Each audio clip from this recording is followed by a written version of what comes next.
Hello everyone, एक बार फिर से आप सभी का श्री आर्ट गली के यूट्यूब प्लेटफॉर्म पर स्वागत है। आज के टॉपिक में हम लोग डिस्कस करेंगे एलटी ग्रेड आर्ट मेंस के ऊपर। आप सभी लोग जानते हैं कि उत्तर प्रदेश लोक सेवा आयोग के द्वारा 24 जनवरी 2026 को एलटी ग्रेड आर्ट का पेपर संपन्न हुआ है और जिन बच्चों ने इस पेपर में पार्टिसिपेट किया है, आप सभी लोगों ने इस चैनल पर जो भी मेरे द्वारा कट ऑफ प्रस्तुत किए गए थे उससे बहुत सारे बच्चों ने अपने आप को सेटिस्फाई महसूस किया है।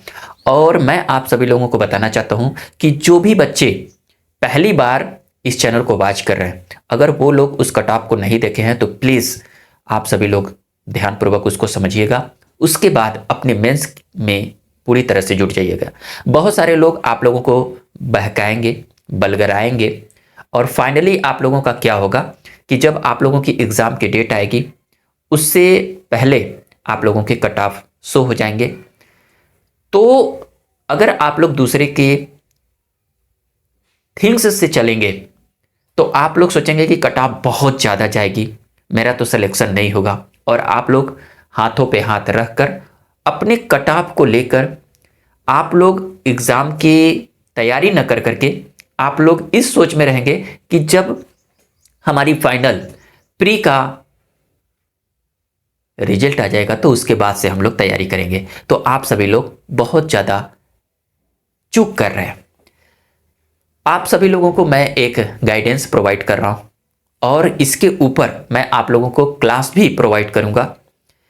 समय का अभाव रहने के बाद भी मैं आप लोगों के इस मेंस में बहुत अच्छा परफॉर्मेंस दिलाने की कोशिश करूँगा।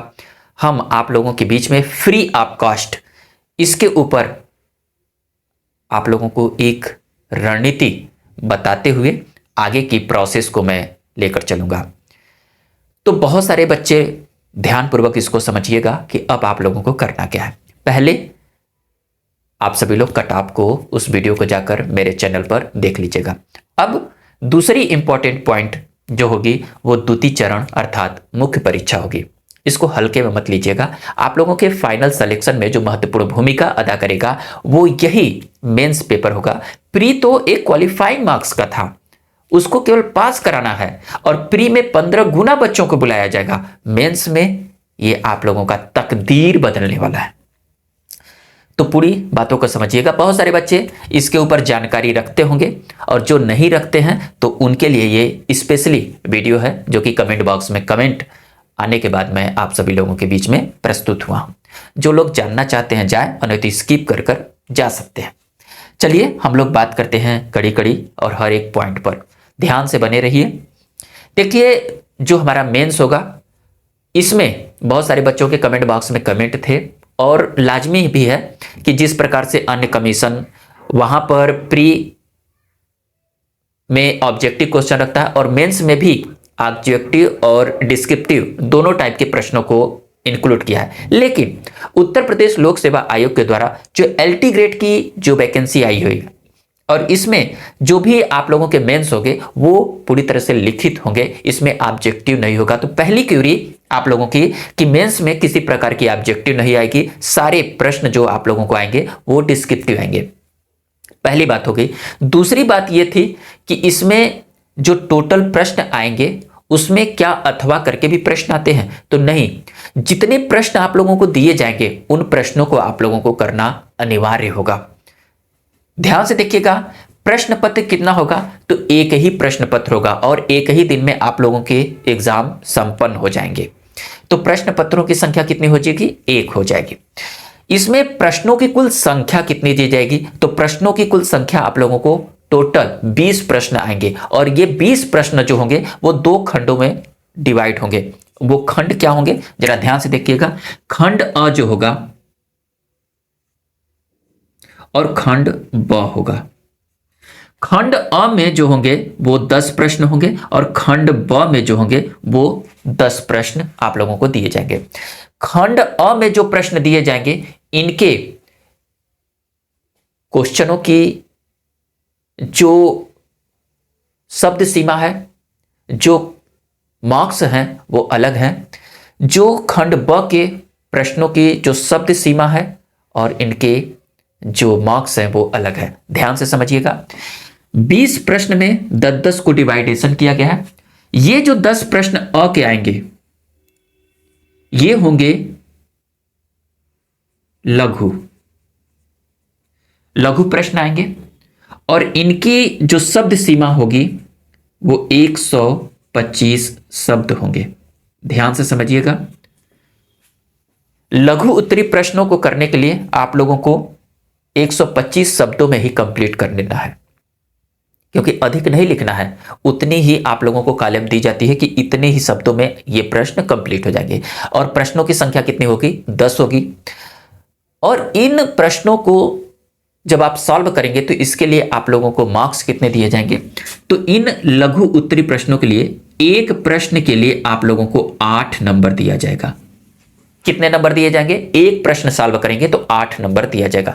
इस प्रकार से 10 क्वेश्चन है तो इनके लिए आप लोगों को 80 टोटल नंबर दिए जाएंगे।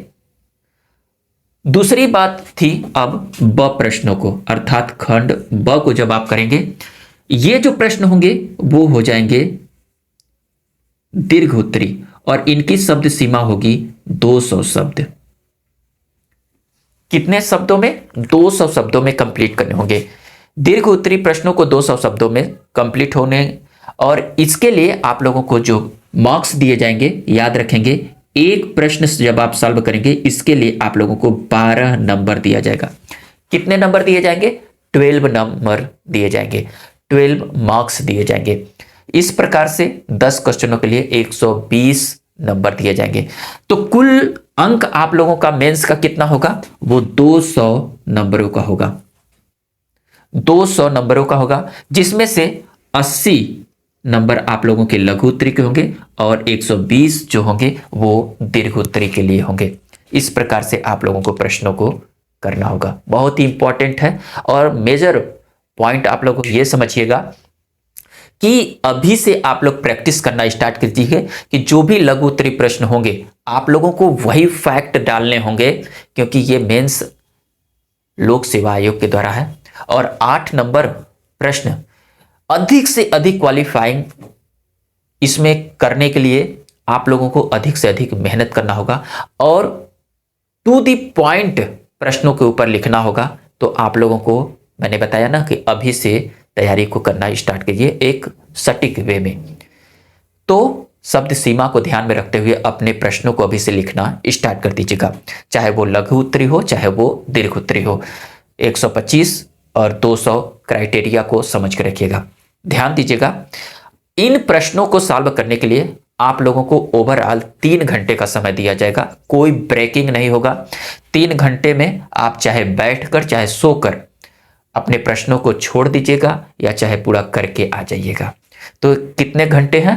3 घंटे हैं। 3 घंटे में इन 20 प्रश्नों को सॉल्व करना होगा और ये समय भी आप लोगों को कम पड़ जाएगा जब आप लोग ज्यादा लिखेंगे। नहीं तो आप 2D पॉइंट और एक सटीक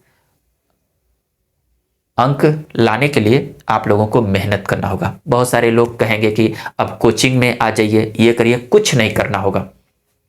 आप लोगों को अपने घर पर मेहनत करना होगा। इसके लिए आप लोगों को जो भी मैं गाइडेंस प्रोवाइड कर रहा हूं, जो भी क्लासेस दूंगा, आप लोगों को फ्री ऑफ कॉस्ट एक सटीक वे में उन सारे प्रश्नों को कराऊंगा जो कि हर एक आप लोगों के सिलेबस के अकॉर्डिंग होगा।